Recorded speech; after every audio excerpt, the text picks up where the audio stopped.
So ito yung ating rice wine mga kap, o yung ating tapoy. So mahigit isang buwan na ito. Buksan na natin at pwede natin itong ibenta. Ayan mga kap. Oh. Bango.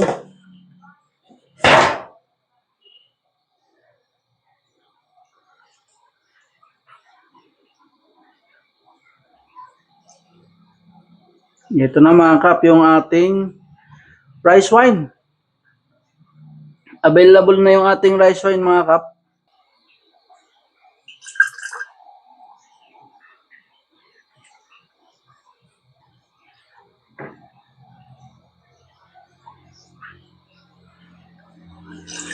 Dito tayo para kita. Ayan no.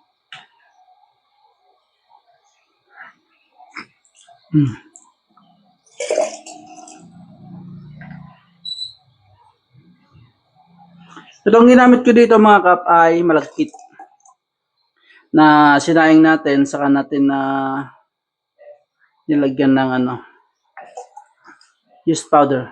Ayan mga kap. Ayan.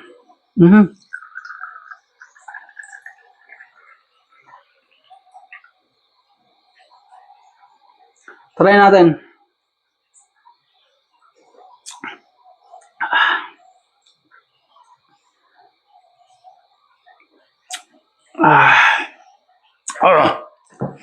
So yun mga kap, napakasarap ng ating rice wine o ng ating tapoy.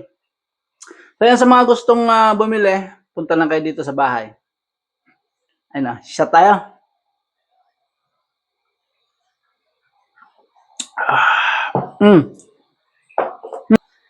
Sarap talaga.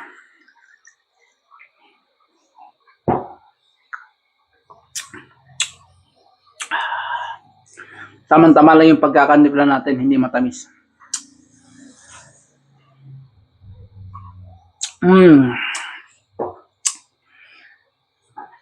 Arat na.